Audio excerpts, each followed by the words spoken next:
Bonjour, c'est Nico Kéré. Aujourd'hui sur Boab TV, je vais vous présenter un vélo très spécial. Le nouveau Reny Plus Pro 2020. C'est ma nouvelle arme de guerre et je vais vous la présenter en détail. On va commencer par le Smart Assist. C'est un nouveau mode que Giant a développé. Pour le mettre en fonction, il faut appuyer sur le bouton du bas, se mettre sur off et rappuyer sur le bouton du bas. Et une fois qu'on a la LED, le mode est activé. Donc c'est un mode qui assiste automatiquement en fonction de plusieurs paramètres précis, comme le relief, la vitesse, la cadence de pédalage ou la force que l'on met sur les pédales. Et puis c'est assez bluffant, ça marche vraiment bien et c'est vraiment cool le moteur là. Donc là on a un tout nouveau moteur donc c'est Giant by Yamaha, enfin Powered by Yamaha, qui est bien plus silencieux, surtout en mode éco. C'est impressionnant, ça ronronne à peine, on dirait un petit chat.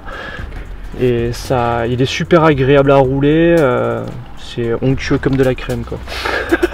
Un petit truc plutôt sympa, c'est donc le nouveau capot aimanté pour recharger son vélo. Donc ça revient, hop, c'est aimanté et pas de risque de perdre le capot, c'est bien cool. Donc là au niveau de la batterie, un tout nouveau truc, c'est la petite bavette qui est aimantée. Donc ça évite de faire rentrer de la terre sur au niveau du sabot moteur. Donc ça protège et puis c'est plutôt esthétique. Donc c'est encore un bon plus pour Giant. Alors côté cadre et géométrie, donc on a le triangle arrière qui est similaire au Transi Plus. Donc pas de changement. C'est vraiment sur le triangle avant où c'est vraiment plus long. C'est du coup plus stable, on se sent vraiment bien sur le vélo, une super position. En angle de chasse on a du 64,5, donc c'est vraiment ouvert et on le sent direct quand on est en descente. Voilà, ensuite un autre détail, tiens bien à toi. Tiens. C'est le passage, donc l'aimant, au niveau de l'aimant, sur l'ancien modèle c'était à ce niveau là.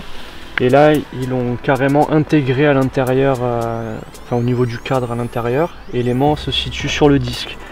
Donc ça, c'est vraiment cool, on est sûr que ça bougera pas, et on le perdra pas pendant qu'on roule, si on fait pas trop gaffe à nos serrages, quoi. Alors pour la suspension arrière, on a une nouvelle biellette monobloc carbone qui permet d'accueillir un amortisseur en 160 mm. Donc là, c'est le SR Sun Tour Trier. Et pour la biellette inférieure, on a un nouveau passage de gaine. Sur les anciens modèles, on avait le passage qui se faisait entre le moteur et le sabot. Et là, ça passe carrément dans la biellette. Et au niveau, c'est vraiment cool pour le changement des gaines et la durée de frein. C'est beaucoup plus simple. Donc là, au niveau des composants, on a le poste de pilotage reverse e-series, donc spécial pour le e-bike. La fourche, on a de la SR Sun Tour Durolux. Ensuite, les roues, c'est du DT Suisse, les HX 1501 hybride. En pneus, c'est équipé de Michelin e-Wide en 2.6 à l'avant et 2.8 à l'arrière. Et pour finir, on a les pédales Time, les SP8. C'est les nouveaux modèles qui sont flambantes. Et voilà, on a fait le tour du bike. J'espère que ça vous a plu et j'espère que ça vous a donné envie de rouler sur un Giant. Alors, allez sur les essais.